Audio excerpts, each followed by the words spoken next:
Students, आज का हमारा टॉपिक है prophase prophase of mitosis, prophase of mitotic division. तो प्रोफेज किसको फॉलो करती है? ये फॉलो करती है S phase and G2 phase. यहाँ एस फेज को हम प्रायोरिटी देते हैं क्योंकि यहाँ डीएनए रिप्लिकेशन होता है, ओके। और यहाँ functional as well as structural protein बनते हैं। तो प्रोफेज किसको फॉलो करती है? एस और G2 फेज को फॉलो करती है।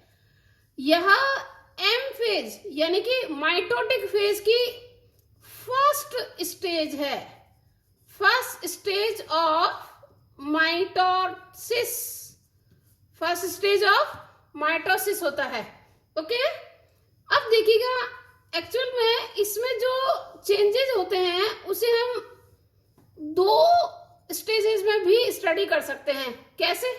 पहले मैं बोलूं कि अर्ली प्रोफेज, अर्ली प्रोफेज, और दूसरा बोलूं मैं लेट प्रोफेज। क्या कहेंगे? Late prophase. तो अर्ली प्रोफेज का माना है कि अगर इंटरफेज में था न्यूक्लियस, जिसे हमने पिछले वीडियोस में देखा था, तो इंटरफेज से जब प्रोफेज की तरफ मूव कर रहा है तो उसको किस से पहचानेंगे कि ये प्रोफेज स्टार्ट हो गई है? तो उसके कुछ कैरेक्टरिस्टिक फीचर है। जैसे कि मैं एक छोटा सा डायग्राम बनाती हूँ, उसके बाद की बात करती हूँ। देखिएगा, ये मैं मान लिया सेल, ये सेल है, और सेल में जब अर्ली स्टेज थी, लेट के कुछ और कैरेक्टर होंगे, ध्यान रखना, थोड़े चेंजेस अलग होंगे। मैं अर्ली प्रोफेज की बात कर रही हूँ। तो अर्ली प्रोफेज में क्या होता है? ये तो था हमारा सेल मेम्ब्रेन मान लो, ठीक है, और ये था हमारा न्यूक्लियस। न्यूक्लियस में आपको क्या ध्यान रखना है कि न्यूक्लियर मेम्ब्रेन जब अर्ली स्टेज में थी तब ये डिसअपियर होना प्रारंभ होती है, डिसअपियर नहीं होती है, डिसअपियर होना प्रारंभ, initiate the disintegration of nuclear membrane and nucleus. ये क्या है? Nuclear membrane. और ये क्या है?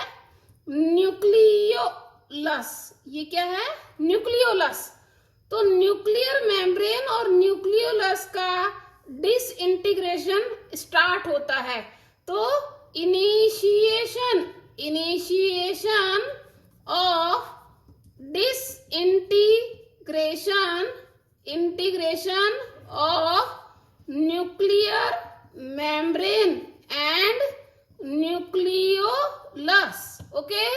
अब नेक्स्ट बात आती है बेटे, हमने पिछले 2 क्रोमोसोम बनाए थे, है ना?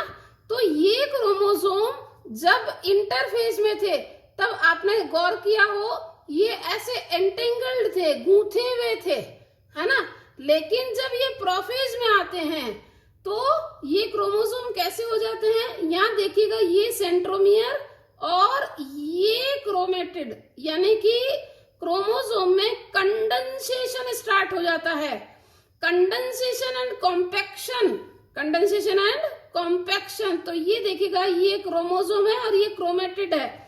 बट चेंज क्या देखना है आपको कि यहाँ पे कॉम्पैक्शन हो तो गया है, लेकिन अभी तक ये जो क्रोमेटिड हैं वो अभी सेपरेट नहीं हुए हैं। तो ये दोनों एकदम सटे हुए दिखाई दे रहे हैं। तो इसके लिए मैं क्या कहूंगी कि यहाँ पे मैंने बोला एक कैरेक्टरिस्टिक फीचर क्या याद करना है कि प्रोफेज शुरू हुई है, इसकी पहचान रिकॉग्नाइज कैसे करोगे कि क्रोमोसोमल मटेरियल, क्या कहेंगे? क्रोमोसोमल मटेरियल, है ना? ये क्या है? Chromosomal material. इनमें कंडेंसेशन स्टार्ट हो जाता है। कंडेंसेशन किसे कहेंगे? संघनन, है ना। तो कई बार इसको कंडेंसेशन और इसको क्या कहेंगे? कॉम्पैक्शन। कॉम्पैक्शन यानी सटना। ये पहले से लूज थे, अब क्या हो जाएंगे? टाइट हो जाएंगे। ठीक है, तो इसके लिए जो प्रोसेस होती है ना, उसके लिए माना जाता है कि यहाँ क्या प्रोसेस हो रही है? डिहाइड्रेशन प्रोसेस, जिससे ये जो इस फॉर्म थे क्रोमोसोम वो इस फॉर्म में आ जाएंगे। ओके, तो कॉम्पैक्शन, क्रोमोसोम मटेरियल कंडेंसेशन और कॉम्पैक्शन स्टार्ट। इसका मतलब क्या स्टार्ट हो गई? प्रोफेज स्टार्ट हो गई। अगला देखिएगा, अगली बात आती है, हम कह रहे हैं कि यहाँ पे आपको पता हो कि इंटरफेज में, यहाँ देखिएगा सेंट्रोमियर जो सेंट्रियोल थे, है ना, सेंट्रियोल से क्या बनता है? सेंट्रोसोम। आपको याद हो जरा कि एस फेज में डीएनए सिंथेसिस के साथ साथ सेंट्रोसोम भी डुप्लीकेट होता है। ओके, ये जो डुप्लीकेट सेंट्रोसोम है जो कि दो सेंट्रियोल से बना है, ये सेंट्रियोल मूव करना स्टार्ट कर देते हैं। ठीक है, मैं ये बना रही हूं, देखो ये सेंट्रियोल और इसके चारों तरफ एमॉर्फस बाउंड्री। ठीक है, ये इसकी कॉपी बनाएगा और इसको हम किस तरह से बनाते हैं? ये देखो माइक्रोट्यूब्यूल से बना हुआ है, तो इस तरीके से ये एक सेंट्रियोल है और इसके ऐसे राइट एंगल पर दूसरा सेंट्रियोल, तो ये इस तरीके से राइट एंगल पर लगे होते हैं और ये सेंट्रियोल एस फेज में डुप्लीकेट हो जाते हैं और प्रोफेज जब इनिशिएट होती है यानी अर्ली स्टेज होती है तो ये मूव करना स्टार्ट हो जाते हैं। यानी कि सेंट्रोसोम किस तरफ मूव करेंगे? दूसरे पोल की तरफ, ऑपोजिट पोल की तरफ मूव करते हैं। तो दूसरा कैरेक्टरिस्टिक फीचर क्या है? एस फेज, है ना। एस फेज में क्या डुप्लीकेट हुआ था? Duplicate of centrosome. Okay, centrosome किससे बने होते हैं? दो सेंट्रियोल से। ठीक है, ये जो डुप्लीकेट हुए थे मूव टूवर्ड ऑपोजिट पोल। क्या कहते हैं? Move toward opposite pole. Okay, अब देखिएगा नेक्स्ट बात आती है। अगला मैं ये कह रही हूं कि इसका मतलब डायग्राम ये क्लियर समझ में आ गया। हाँ, और लास्ट एक स्टेप जो कि वास्तव में यहाँ कंप्लीट नहीं होता, माइक्रोट्यूब्यूल्स, है ना, माइक्रोट्यूब्यूल्स ये अभी इनिशिएट होगी, लेकिन वास्तव में इनिशिएट कहाँ? यहाँ एक्यूमुलेट होना, है ना। लेकिन ये कैरेक्टरिस्टिक फीचर लेट में शुरू होता है। तो माइक्रोट्यूब्यूल्स कहाँ होती है? साइटोप्लाज्म में, है ना, जो कि बाद में किस में काम आएगी? स्पिंडल फॉर्मेशन में काम आएगी। तो ये अभी इसमें थी और बाद में जब लेट में होगी, किस में? लेट प्रोफेज होगी, तो ये एक्यूमुलेट होना यानी असेंबल्ड होना प्रारंभ कर देगी। तो अब सबसे पहले एक नंबर 1 अर्ली प्रोफेज का कैरेक्टरिस्टिक फीचर क्या है? न्यूक्लियर मेम्ब्रेन और न्यूक्लियोलस ये डिसइंटीग्रेट होना स्टार्ट होते हैं। ठीक है, फिर बात आती है कि क्रोमोसोमल मटेरियल, जो कि अभी बोला था कि डीएनए रिप्लिकेशन हो तो कहाँ गया था? एस फेज में। वो इंटरफेज के समय ये एंटेगल्ड था, गूंथा हुआ था। अब थोड़ा ये सेपरेट होना शुरू होता है, लेकिन दोनों क्रोमेटिड स्पष्ट जो है क्या नहीं होते? सेपरेट नहीं होते हैं। वो आगे मेटाफेज में होंगे जो नेक्स्ट वीडियोस में देखना आप। ओके, तो ये कैरेक्टरिस्टिक फीचर थे अर्ली प्रोफेज के। अब हम अगला चलेंगे लेट प्रोफेज। अब देखिएगा ये है लेट प्रोफेज के कैरेक्टरिस्टिक फीचर। तो अब छोटा डायग्राम बनाते हैं, उसके बाद अगली बात करते हैं। देखो ये है सेल मेम्ब्रेन या सेल वॉल, जो भी प्लांट में होगा सेल वॉल होगा, उसके बाद सेल मेम्ब्रेन होगी, है ना। अब नेक्स्ट आपको क्या ध्यान रखना, ये स्पष्ट रूप से ध्यान रखना है आपको कि न्यूक्लियर मेम्ब्रेन अब लगभग डिसइंटीग्रेट हो जाती है। न्यूक्लियर मेम्ब्रेन पिछली बार बनाई थी, लेकिन यहाँ देखो ऐसे टूटी फूटी सी बनाऊंगी मैं। ये न्यूक्लियर मेम्ब्रेन क्या होती है? डिसइंटीग्रेट हो जाती है। तो disintegration of nuclear membrane and nucleolus is mark the late prophase. Okay, तो ये देखिए डिसइंटीग्रेटिंग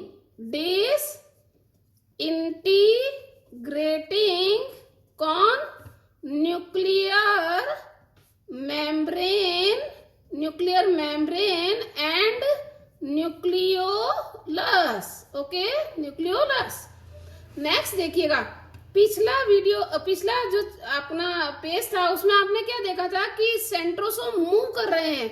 अब क्या होंगे, सेंट्रोसोम यहाँ एग्जैक्टली दोनों अलग पोल पर आ जाएंगे। ये एक सेंट्रोसोम और ये दूसरा सेंट्रोसोम, और इनसे ये देखिएगा एस्टर रे निकल रही है, ये कहलाता है एस्टर रेस। ये है ना, ये कौन है, जो साइटोप्लाज्म में जिलेटिनियस प्रोटीन होते हैं। ये देखिएगा, ये मैं कर रही हूं, ये है सेंट्रिओल्स और उससे क्या बना, सेंट्रोसोम। और इनसे ये जो रेज निकल रही है इसे हमने क्या बोला, एस्ट्रल रेज। इसके लिए दो विशेष बातें ध्यान रखनी है। क्या ध्यान रखना है, यदि इफ है ना, इफ प्लांट सेल हो तो वहां क्या होता है, सेंट्रोसोम एब्सेंट। इसका मतलब एस्ट्रल रेज भी एब्सेंट।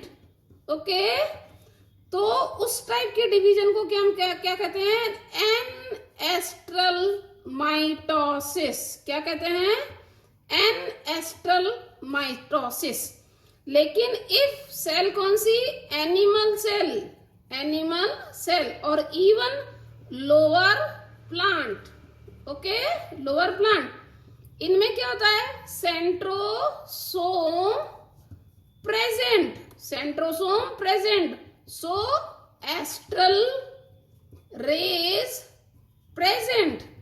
तो इस प्रकार के डिवीजन को क्या कहेंगे हम, एस्ट्रल डिवीजन, एस्ट्रल माइटोसिस। अब क्योंकि ये दोनों साइड में बनती है ना बच्चे, देखो यहाँ पे भी बना, यहाँ पर भी बना, तो इसे एम्फी एस्ट्रल माइटोसिस भी कहते हैं। ओके, ध्यान रखेंगे आप अच्छे से, ठीक है। अब देखिएगा अगला स्टेप, अगली बात क्या है ये देखिएगा, हमने यहाँ बनाया एक क्रोमोसोम बना रहे जो पीछे बनाए थे, उसमें क्रोमेटिड स्पष्ट नहीं दिख रहे थे, लेकिन फिर भी यहाँ पे दिखते तो स्पष्ट दिखना तो लग जाते हैं। लेकिन अभी भी ये किससे जुड़े हुए हैं, एक कॉमन सेंट्रोमियर से। मैं अभी एक बार 2 ही बनाती हूँ, इसमें पीछे 4 है तो यहाँ पे भी 4 ही होंगे, लेकिन मैंने 2 ही बनाए हैं। ओके, अब देखिएगा ये जो दिख रहा है ना, क्योंकि कॉम्पैक्शन लगातार हो रहा है, कंडेंसेशन, तो और ज्यादा स्पष्ट हुए जा रहे हैं। ये सेंटर में क्या है, सेंट्रोमियर। ओके, और ये क्या है, 2 क्रोमैटिड्स। ये क्या हो रहे हैं, एक कॉमन सेंट्रोमियर से जुड़े हुए हैं। ओके, तो क्रोमैटिड, ये एक क्रोमैटिड हो गया और ये दूसरा क्रोमैटिड, ऐसे ये एक क्रोमैटिड और ये दूसरा क्रोमैटिड, तो दोनों क्रोमैटिड बन चुके हैं, स्पष्ट हो रहे हैं, लेकिन एक कॉमन सेंट्रोमियर से अटैच हुए हुए हैं। अभी तक ये सेपरेट दिखाई नहीं दे रहे हैं। ये कहाँ दिखाई देंगे सेपरेट, आगे जाकर मेटाफेज में, जो हम नेक्स्ट वीडियोस में करेंगे।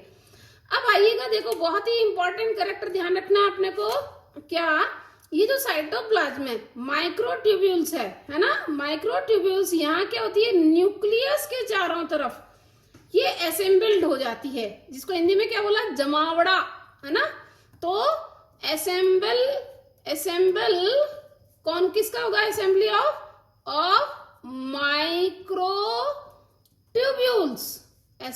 माइक्रोट्यूब्यूल्स। ये किस में काम आएगी, ये स्पिंडल फॉर्मेशन में काम आएगी। Spindle formation, use for spindle formation. तो ये चीजें आपको बहुत अच्छे से याद करनी है, ठीक है। अब आती है कि ये प्रोसेस सारी की सारी होती कहाँ है, असल में साइटोप्लाज्म में क्या होता है, साइटोप्लाज्म में जिलेटिनियस प्रोटीन होते हैं, जिलेटिनियस, और या फिर मैं कहूं प्रोटीनेशियस मटेरियल होते हैं। ओके, प्रोटीनेशियस मटेरियल होते हैं जो इन सभी क्रियाओं में हेल्प करते हैं। ठीक है, हेल्प करते हैं। ओके, अब लास्ट पॉइंट, एक क्या पॉइंट बोलना है, अगर मैं इफ वी ऑब्जर्व, किसको ऑब्जर्व करना है, slide of late prophase, slide of late prophase वाली जो सेल है, ठीक है, slide of cell of late prophase, वहां पे आप देखेंगे, क्या देखेंगे कि उसके एंड में क्या क्या दिखाई नहीं देते हैं, गोल्जी कॉम्प्लेक्स, क्या, Golgi complex, ER endoplasmic reticulum, nucleolus and nuclear membrane. ठीक है, न्यूक्लियर मेम्ब्रेन, ये सभी क्या हो जाते हैं, डिसइंटीग्रेटेड, है ना, डिसइंटीग्रेट यानी कि अदृश्य हो जाते हैं। यानी जो सेल, ये देखिएगा, एक लास्ट छोटा डायग्राम बनाती हूँ, जैसे ये भी एक सेल ही थी, है ना, ये भी एक सेल थी, और ये क्या होगी, अब देखिएगा, न्यूक्लियर मेम्ब्रेन, है ना, ये भी डिसइंटीग्रेट हो गई, न्यूक्लियोलस भी डिसइंटीग्रेट हो गया। अब देखिएगा क्या होगा, अगर ये मेम्ब्रेन अगर डिसइंटीग्रेट हो गई है, इसका मतलब क्या होगा, मेटाफेज जब आएगा तो जो क्रोमोसोमल मटेरियल है क्या होंगे, कहां पे बिखर जाएंगे, सारे के सारे साइटोप्लाज्म में बिखरना शुरू हो जाएंगे। लेकिन ये प्रोसेस कब होगी, जब हम प्रोफेज से किस ओर जाएंगे, मेटाफेज की, व्हेन वी मूव, किस तरफ मूव करेंगे, मूव मेटाफेज। ओके, हमने आपको कल भी बोला था कि एग्जैक्ट क्लियर कट डिमार्केशन नहीं होता कि ये प्रोफेज और ये मेटाफेज है, ये कंटिन्यूअस प्रोसेस है। ओके, तो लेट प्रोफेज की क्या विशेष बातें हैं, 2-3 बातें ध्यान रखनी है, न्यूक्लियर मेम्ब्रेन और न्यूक्लियोलस का डिसइंटीग्रेट होना, क्रोमोसोम का लगातार कॉम्पैक्शन होना, और क्रोमोसोम का लगातार कॉम्पैक्शन होने के कारण ये क्यों दिखते हैं, कंटिन्यूअस कॉम्पैक्शन, कंटिन्यूअस कॉम्पैक्शन। ठीक है, जिससे ये क्या होते हैं, स्पष्ट 2 क्रोमेटिड दिखाई देते हैं, लेकिन वे दोनों एक कॉमन सेंट्रोमियर से जुड़े होते हैं। Assembly of microtubules surround to nuclear membrane, जो किस में काम आएगी, आगे जाकर स्पिंडल फॉर्मेशन में काम आएगी। ये सभी जितनी भी प्रोसेस है वो कौन हेल्प करता है उसमें, जिलेटिनियस प्रोटीन मटेरियल होते हैं, प्रोटीनेशियस कहाँ होते हैं, साइटोप्लाज्म में, वो इस प्रोसेस में क्या करते हैं, हेल्प करते हैं। अब अगर हम जो है लेट प्रोफेज की स्लाइड को ऑब्जर्व करें तो हम देखते हैं ना तो वहां गल्जी बॉडी होती है, ना ER होता है, ना न्यूक्लियर मेम्ब्रेन होती है, और ना ही न्यूक्लियोलस होता है। ओके।